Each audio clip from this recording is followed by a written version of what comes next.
here's what a great Christian marriage looks like. Wives, be submissive to your own husbands. And so the wife understands that her role is to follow, not to lead.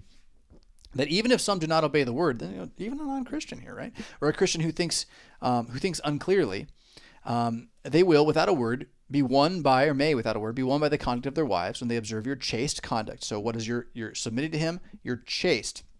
That means you're not cheating on him, and you're living in moderation and a desire to lift up his name as honorable, right? And your chaste conduct accompanied by fear. Fear of who? Jesus, right? Trusting in Jesus. Do not let your adornment be merely outward, arranging the hair, wearing gold, or putting on fine apparel. Rather, let it be the hidden person of the heart, with the incorruptible beauty of a gentle and quiet spirit. So it's not that you don't want to take a shower so that you don't smell for your husband. You're free to do that, but that's not all you're to be focused on is the mirror.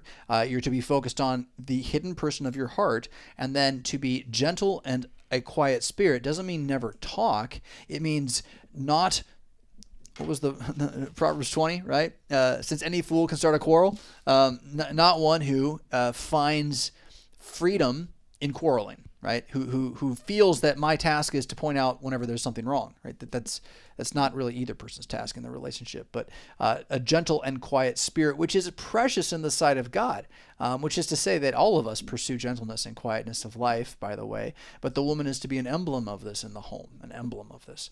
For in this manner, in former times, the holy women who trusted in God also adorned themselves, being submissive to their own husbands, as Sarah obeyed Abraham, calling him Lord. So do you have to call your husband Lord?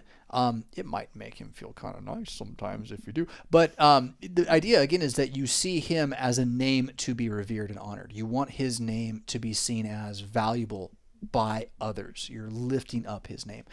Why would anyone do anything different than to their best friend? But again, you have a special vocation in which that's your literal call. That's what it looks like. Whose daughters you are if you do good and are not afraid with any terror, which means, again, that when you find terror of man, you remember that the terror of God is greater, right? So that when your husband doesn't obey the word and you're like, but I want to tell him he's wrong, there's a place to quietly, we've talked about this before, to have a conversation. Husband, I'm really struggling with this. I need to talk. But that's different than going around correcting everything. First, recognize who's the Lord of all, who's the one who's in charge. So when you have fear, who's the one to take the fear to, and who's the one to know that is providing for you in all things?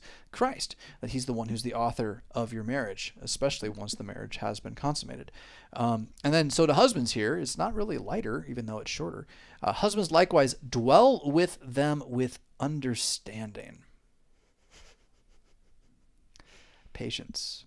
That's your own form of quietness. That's knowing who they are, not who you want them to be.